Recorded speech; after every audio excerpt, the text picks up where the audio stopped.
a promotion. The next day, she became my supervisor.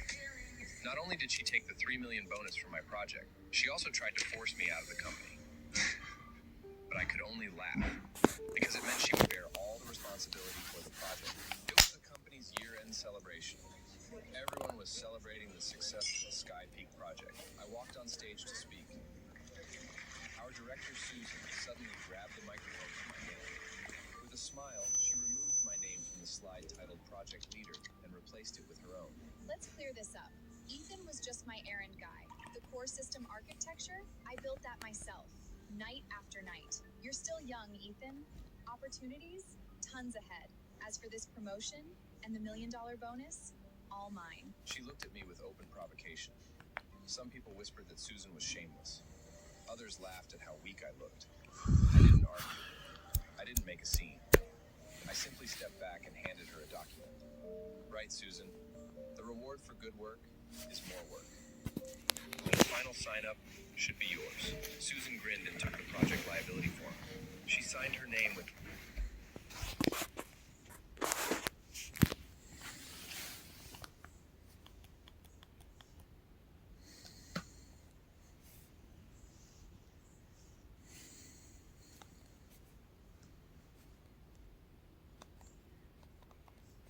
reading it. After the celebration ended, Susan stormed into my office with a group of people. Ethan, if you're just a runner, you don't deserve a private office. People grabbed my stuff and tossed it into boxes. I just watched. See that empty desk in the corner? Fast internet, nice spot. Go sit. Not like you've got real work, anyway. My things were tossed straight into the trash. Susan, isn't this a bit too much? She laughed and poked my chest with her finger. Too much? That's how things work here. You've got no connections, no backup. What'd you expect? Right then, notification sounds echoed across the office. A company-wide email had arrived. All credit for the Sky Peak project went to Susan. $1 million bonus. A nomination for vice president. The same colleagues who just pitied me were suddenly fiending it out her. Congrats, Susan! You totally earned it. Only you could handle this project. Ethan? Nah, no way he could. Everyone surrounded her, handing her water, massaging her shoulders. They praised her while mocking me. Susan glanced at me and smiled smugly. Afternoon drinks are on me today. Everyone's invited. Then she walked to my desk and slammed a cup of hot water onto it. The water splashed and burned the back of my hand. Here, Ethan. Drink it. Chill.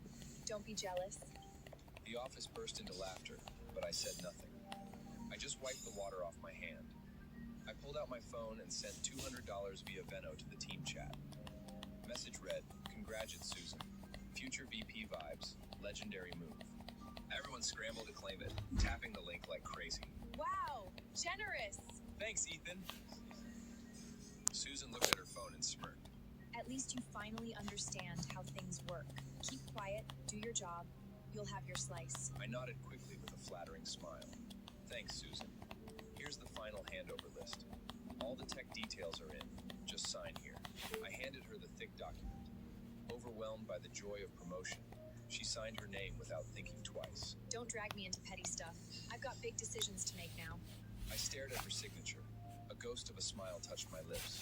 This wasn't a normal handoffer. It made Susan lowly responsible. Any crash, any bug, she'd take the fall. Susan's victory lasted less than 2 days. Trouble arrived. The client company sent an urgent email. They demanded an additional stress test, and they asked the project lead to demonstrate it. Susan stared at the screen, full of red error codes. Her eyes widened. The truth was simple. She didn't understand code at all. She didn't even know how to open the system terminal. Soon she rushed to the corner desk where I now worked. Ethan, write an automatic demo script for me. Now! Her tone was still arrogant, acting like she didn't just humiliate me 2 days ago. I kept typing without looking up. I'd help if I could, Susan, but you stripped me of core access already. Guess I'm just the office errand guy now. Susan panicked and slammed her hand onto my keyboard. What the crap? I'll restore your permissions. If you can't handle this, you're out. My colleagues nearby turned to watch. They were waiting for me to embarrass myself. I pretended to tremble slightly. Please, don't fire me. I've got a mortgage and my parents to take care of. Seeing that her threat worked, Susan relaxed. She took 2 thick stacks of cash from her bag and tossed them onto my desk. 20 grand. Write the script, it's yours. Mess it up, you're out. I stared at the money and swallowed. Then I pretended my hands were shaking. Okay, thank you, Susan. I'll write it now. With the temporary permissions restored, I quickly wrote the demo script. Deep in the code, I hid a little surprise for her, an Easter egg that would trigger at exactly the right moment. Susan demonstrated the script successfully during the department meeting. The system ran smoothly on the big screen. The boss nodded repeatedly. Impressive, Susan.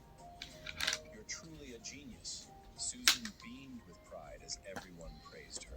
After the meeting ended, she returned with a group of followers. They immediately took the $20,000 back from my desk. Then she brought people from the IT department. They wiped my computer. Ethan, it's not about trust, but company rules. We have to be careful. All backups and logs are deleted. This is the company's core secret. She stared at me as if I'd already outlived my usefulness. As for that money, I'll log it. Yours at the end of the year. Then she clicked away at her heels, not a single glance back. I stared at the empty screen. Funny. I almost laughed. Go on. Delete it all. The cleaner, the better. Her last lifeline. She sealed her own fate. And now, not even God could save her. Muchacho. The day Susan received her $1 million bonus, she bought a red Porsche. She deliberately parked it right in front of the company entrance, in the most visible spot she could find, making sure everyone saw it.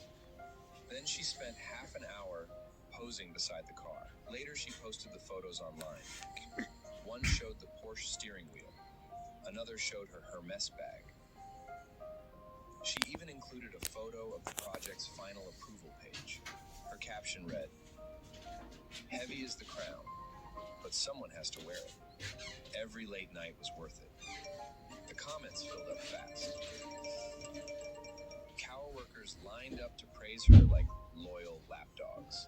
When I saw the post, I was in the break room eating instant noodles. The whole place smelled like beef ramen.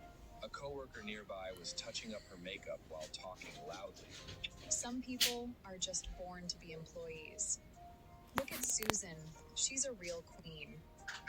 That's what a winner looks like. Another coworker chupped in. If you don't have the talent, don't blame others for taking credit. Yeah? The corporate world is cutthroaty. If you lose, you're out. The moment things turned against me, everyone switched sides. The same people who used to slap my back, eating my man and mooch-free lunches off me, now they were stepping all over me just to suck up to Susan. Right then, the boss's secretary rushed into the break room. She announced a major piece of news. Next Monday, the chairman from headquarters is coming for an inspection. He wants to see the Sky Peak project's live performance data. The whole company buzzed with excitement. The chairman from headquarters was the real one. One word from him could determine the future of the entire branch. When Susan heard the news, her face flushed with excitement. She almost spilled the coffee in her hand. To prove how hands-on she was, she immediately refused any help from the tech team. Don't worry about it. Susan said with a confident smile. I've been driving this project from day one. No one understands it better than I do. I'll run the demo myself. She straightened her jacket, already savoring the moment. Let headquarters see what real leadership looks like. Later, she ran into me in the break room. She stopped and waved a hand in front of her nose as if something smelled bad. God, that cheap smell. She said with obvious disgust. Instant noodles again, Ethan? She glanced around the room with a smug smile. Take a good look. The project's doing just fine without you. At the end of the day, you're just a pair of hands. Completely replaceable. She looked down at my open noodles with open contempt. Treating I quietly treating him badly. Qué mala mujer es. Not a drop left. Maltratándolo muy mal con él. Absolutely right. I'm just Con él, este muchacho. You're the real queen. Este es young man. Hope your presentation next week goes smoothly. Wishing you all the success. And maybe keep me in mind once in a while. Susan nodded and turned away. Glad you know your place. Her high heels clicked sharply on the floor. That night, my phone buzzed in the dark, the screen cutting through the quiet.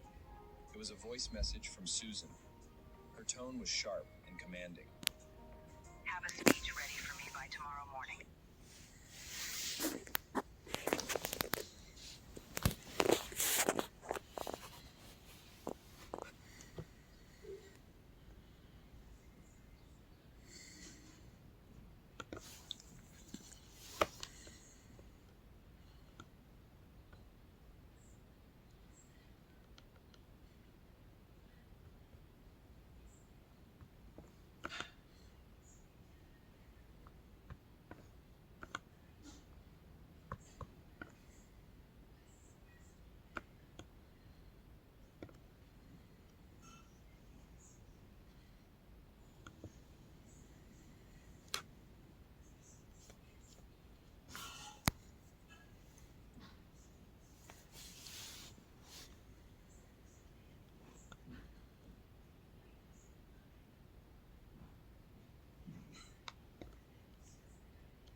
Nuevo rico, nuevo pobre.